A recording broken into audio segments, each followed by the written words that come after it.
ഞാൻ എന്നും നിന്റെ മാത്രം.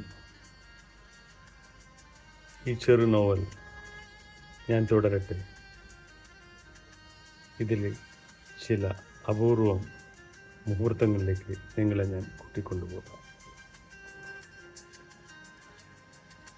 വ്യക്തിത്വത്തിൻ്റെ തിരച്ചിൽ.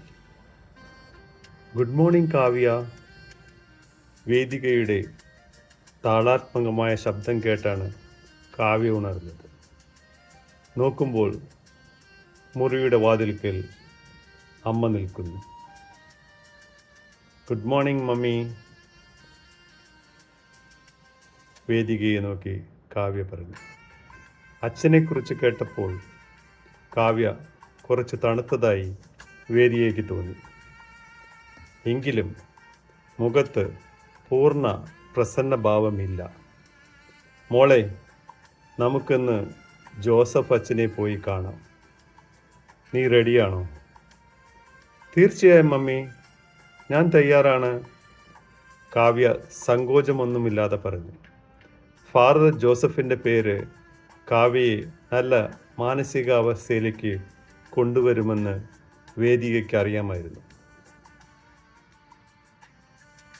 പ്രഭാത ഭക്ഷണത്തിന് ശേഷം ഇരുവരും തയ്യാറായി ഫാദർ ജോസഫിനെ കാണാൻ പുറപ്പെട്ടു. ഇത്തവണ ഡ്രൈവ് ചെയ്യുവാൻ വേദിക രാമുവിനോട് ആവശ്യപ്പെട്ടില്ല. നീലഗിരിയുടെ തണുത്ത പാതയിലൂടെ അവർ അവരുടെ വാഹനം ഫാദർ ജോസഫിൻ്റെ താമസ സ്ഥലം ലക്ഷ്യമാക്കി മെല്ലെ മെല്ലെ കയറ്റം ഇറങ്ങി. യാത്രയിലുടനീളം കാവ്യ മിണ്ടാതിരുന്നു. അവളുടെ ചിന്തകൾ പല വഴികളിലൂടെ സഞ്ചരിക്കുകയായിരുന്നു. അച്ഛനെക്കുറിച്ചുള്ള പുതിയ അറിവുകൾ അവളെ കൂടുതൽ ആശങ്കാകുലയാക്കി. കാറിൻ്റെ സ്റ്റീരിയോയിൽ നിന്നും കിഷോർ കുമാറിൻ്റെ മധുരസ്വരം കേൾക്കുന്നുണ്ടായിരുന്നു. മേരാ ജീവൻ കോരാ കാഗസ്. കാവ്യ ഓർത്തു, തൻ്റെ ജീവിതത്തിലെ ഏടുകളിൽ അച്ഛൻ വന്നു നിറയുമോ? പാട്ടിൻ്റെ വരികൾ തൻ്റെ അച്ഛനെക്കുറിച്ചുള്ളതാണെന്ന് അവൾക്ക് തോന്നി. എൻ്റെ അച്ഛൻ എവിടെയായിരിക്കും? എന്നെക്കുറിച്ച് ഒന്നും എഴുതാതെ അമ്മ അച്ഛനെ ഒരു വെള്ളക്കടലാസായി ഉപേക്ഷിച്ചു. മണിക്കൂറുകൾ നീണ്ട യാത്രക്കൊടുവിൽ അവർ കോയമ്പത്തൂർ കത്തീഡ്രൽ അനാഥാലയത്തിലെത്തി. കാവ്യ പിച്ചവെച്ച് വളർന്ന സ്ഥലം. കാറിൽ നിന്നും ഇറങ്ങുമ്പോൾ കുട്ടിക്കാലത്തെ ഓർമ്മകൾ കാവ്യയുടെ മനസ്സിലൂടെ കടന്നുപോയി. Father Joseph വരാന്തയിലിരുന്നു. ഫാദറിൻ്റെ കയ്യിൽ അന്നത്തെ പത്രമുണ്ടായിരുന്നു. കാറിൻ്റെ ശബ്ദം കേട്ട് അദ്ദേഹം തല ഉയർത്തി നോക്കി. നീലയും ചുവപ്പും പൂക്കളുമുള്ള വെള്ള ഉടുപ്പാണ് കാവ്യ ധരിച്ചിരുന്നത്. ഫാദറെ കണ്ടതും അവൾ സന്തോഷത്തോടെ അടുത്തേക്ക് ഓടിക്കെട്ടിപ്പിടിച്ചു. കയ്യിൽ ഒരു ചുംബനം കൊടുത്തു. വേദിക പുറകെ നടന്നു. മനോഹരമായി ഞൊരിഞ്ഞെടുത്ത ഇളം നീല സാരിയിൽ വേദിക വളരെ ചെറുപ്പമായി തോന്നിച്ചു. പുഞ്ചിരിക്കുന്നുണ്ടെങ്കിലും വേദികയുടെ മുഖത്ത് എന്തോ വിഷമമുള്ളതുപോലെ ഫാദർ ജോസഫിന് തോന്നി. ഹലോ എൻ്റെ മക്കളെ, എൻ്റെ കൊച്ചു പ്രിയയെ സുഖമാണോ? ഫാദർ ജോസഫ് കാവ്യയെ ആശ്രയിച്ചുകൊണ്ട് ചോദിച്ചു. 12ാം ക്ലാസ്സിലാണ് പഠിക്കുന്നതെങ്കിലും അച്ഛൻ എന്നെ അനാഥാലയം വിട്ടുപോയ കൊച്ചു പെൺകുട്ടിയെയാണ് കണക്കാക്കുന്നത്, അല്ലേ? എന്താണ് നിങ്ങളെ വരാൻ പ്രേരിപ്പിച്ചത്? ഇതൊരു സാധാരണ സന്ദർശനമാണോ, അല്ലെങ്കിൽ എന്തെങ്കിലും പ്രത്യേകമായി? ഫാദർ ജോസഫ് ഇരുവരെയും അകത്തേക്ക് ക്ഷണിച്ചുകൊണ്ട് ചോദിച്ചു. ഫാദർ, കാവ്യ എന്നോട് അല്പം നീരസത്തിലാണ്. എന്നോട് പറയാതെ ഇന്നലെ വീട് വിട്ടിറങ്ങി. എൻ്റെ ഭാഗ്യം കൊണ്ടാണ് തിരിച്ചു ലഭിച്ചത്.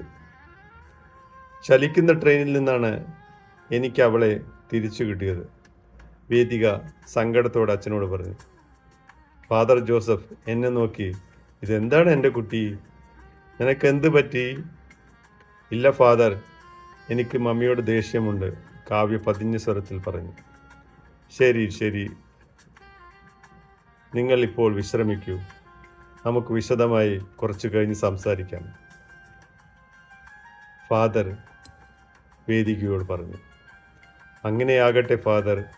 വേദിക പ്രാർത്ഥനയ്ക്കായി പള്ളിയിലെ മുറിയിലേക്ക് പോയി. കാവ്യ, നമുക്ക് എൻ്റെ മുറിയിലേക്ക് പോകാം. ഫാദർ ജോസഫ് കാവ്യയെ തൻ്റെ മുറിയിലേക്ക് കൈപിടിച്ച് നടന്നു. വളരെ ലളിതമായി അലങ്കരിച്ച മുറിയായിരുന്നു അത്. ഫാദർ ജോസഫിൻ്റെ മുറി ജീസസിൻ്റെ ഒരു പടവും പുഞ്ചിരിച്ചുകൊണ്ട് നിൽക്കുന്നുണ്ടായിരുന്നു. മുറിയുടെ ഒരു കോണിൽ കട്ടിലും എതിർവശത്ത് ഒരു മേശയും കസേരയും ഇട്ടിരിക്കുന്നു. മേശപ്പുറത്ത് ബൈബിൾ ഉൾപ്പെടെ ധാരാളം പുസ്തകങ്ങൾ അടുക്കി വെച്ചിട്ടുണ്ട്. ചുമരിൽ ഒരു മരക്കുരിശ് തൂക്കിയിരിക്കുന്നു. ഫാദർ കാവ്യയെ കസേരയിൽ ഇരിക്കാൻ ആംഗ്യം കാണിച്ചു. അവൾ ഇരുന്നു. അദ്ദേഹം അവൾക്ക് അഭിമുഖമായി കട്ടിലിരുന്നു. എൻ്റെ കൊച്ചുകുട്ടി, നീ എന്താണ് മാനസികമായി ഇത്ര അഗാധത്തിലായത്? എനിക്ക് ഊഹിക്കാം എൻ്റെ മാനസിക പ്രശ്നം. എന്നാൽ ദൈവം വലിയവനാണ്. എല്ലാ പ്രശ്നങ്ങൾക്കും അവന് പരിഹാരമുണ്ട്. നാം അവൻ്റെ സഹായം തേടേണ്ടതുണ്ട്. മോൾ ഒരിക്കലും ദുഃഖിക്കരുത്. നീ ഇപ്പോൾ 12ാം ക്ലാസ് ബോർഡ് പരീക്ഷയുടെ കോണിലാണ്. നിന്റെ മനസ്സ് അസ്വസ്ഥമാണെങ്കിൽ നിനക്ക് നന്നായി പഠിക്കുവാനോ പരീക്ഷ എഴുതുവാനോ കഴിയില്ല. ഫാദർ അവളെ സമാധാനിപ്പിച്ചു. കുറച്ച് വർഷങ്ങൾക്ക് മുമ്പ് ഒരു ദിവസം നല്ല ശൈത്യകാല പ്രഭാതമായിരുന്നു അത്. ഞാൻ എൻ്റെ ചേംബറിൽ ഇരിക്കുമ്പോൾ നിന്റെ അമ്മയും അവളുടെ സെക്രട്ടറിയും പള്ളിയിൽ എന്നെ കാണാൻ വന്നു. അവരുടെ പക്കൽ എൻ്റെ ഒരു സുഹൃത്ത് പിതാവ് ഡൊമിനിക്കിൻ്റെ ഒരു കത്തുണ്ടായിരുന്നു. പ്രിയ പിതാവേ, ഞാൻ വേദികയെ താങ്കളുടെ അടുത്തേക്ക് അയക്കുന്നു. അവൾ ഒരു വല്ലാത്ത മാനസികാവസ്ഥയിലാണ്. അവളെ സഹായിക്കണം. ഇതായിരുന്നു കത്തിലെ സാരം. അവരുമായി മണിക്കൂറുകളോളം സംസാരിച്ച ശേഷമാണ് നിന്റെ ജനനകഥ ഞാൻ മനസ്സിലാക്കുന്നു. ഞങ്ങളുടെ അനാഥാലയത്തിൽ നിന്നെ പ്രവേശിപ്പിക്കുകയല്ലാതെ എനിക്ക് വേറെ മാർഗമൊന്നും ഉണ്ടായിരുന്നില്ല. ഞാൻ ഒരിക്കലും ആരോടും നിന്നെക്കുറിച്ചുള്ള വിശദാംശങ്ങൾ നൽകില്ലെന്നും ഞാൻ അവർക്ക് വാക്കു നൽകി. നിന്റെ ദേഷ്യത്തിൽ നിന്ന് അവളെ രക്ഷിക്കാനാണ് ഞാനിപ്പോൾ ഈ സത്യം തുറന്നു പറഞ്ഞു. ഫാദർ ജോസഫ് വേദികയെക്കുറിച്ചുള്ള ഓർമ്മകൾ ചികയാൻ തുടങ്ങി.